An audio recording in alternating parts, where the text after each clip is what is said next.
Now, if there's anyone that can make a fantastic chocky bicky, it would have to be my Trishy. Gosh, you make good chocky bickies. Thank you. And this one's got a little bit of a twist. It's not called a biscuit, is it? No, it's like a bread, sort of like you have almond bread and biscotti. It's in the similar vein from that. Which means it's cooked twice.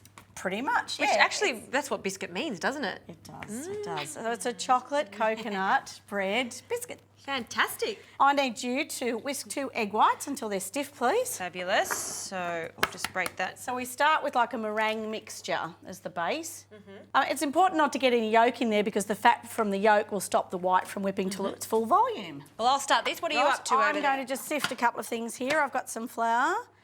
And I've also got some Bourneville cocoa, a couple of tablespoons. Because it's going into a dry mixture, I'm just going to sieve it.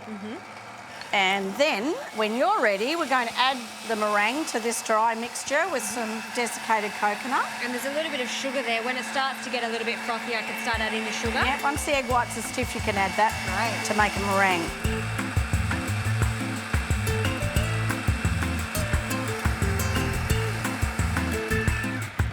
It's a bit of a funny mixture because I was just about to say that, to put egg whites into... yeah, it makes a different texture. And to that you can add some desiccated coconut and some extra chocolatey goodness. Of course, it would only be appropriate for you to add extra chocolate. It's so true. Some milk chips. Great. So they're going to hold their shape, which makes them very special, and then just fold that through. Is that it? That's it. That sounds too easy. I know, it is really easy, and the texture of it is really yummy. So we've got a tray here that we've lined with a little bit of baking paper. Yeah. Ready to go. All right, I'm going to pop that onto the tray. Okay. All right, and then we just need to spread it out around about a 20 centimetre by 10 centimetre log. So we'll cook this whole as is, and then it gets cooked again later after we cut into it.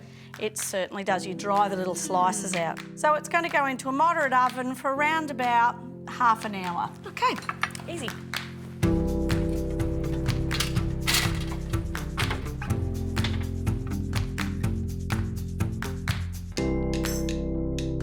Okay, Trish, the first cooking process has happened. We've allowed it to cool completely on the tray. What's the next step? All right, so we need to take it off. It's not the prettiest thing you've ever seen, but that's all right. As long as it tastes good, that's all that matters. Right.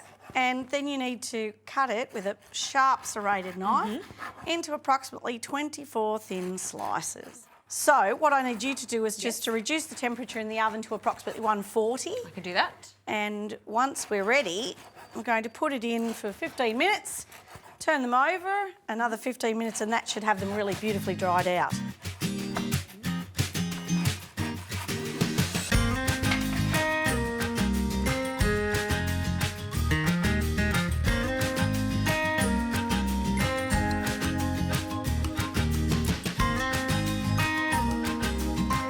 Trishy, they've been in the oven for a little bit longer and they've firmed up nicely. We've cooled them down again.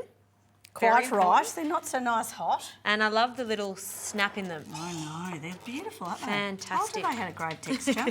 And if you want to store these, we'll just place them into an airtight container. Airtight container, and they will last for ages. And they taste the best with a little coffee. Little coffee. We've made some coffees and then dip it in the coffee. Do you do that too? Oh, you can. Oh, that's a good sound. They're really crunchy and lovely. They really are. So good. Chocolate and coconut's a winner. Absolute winner. Thanks, Trishy.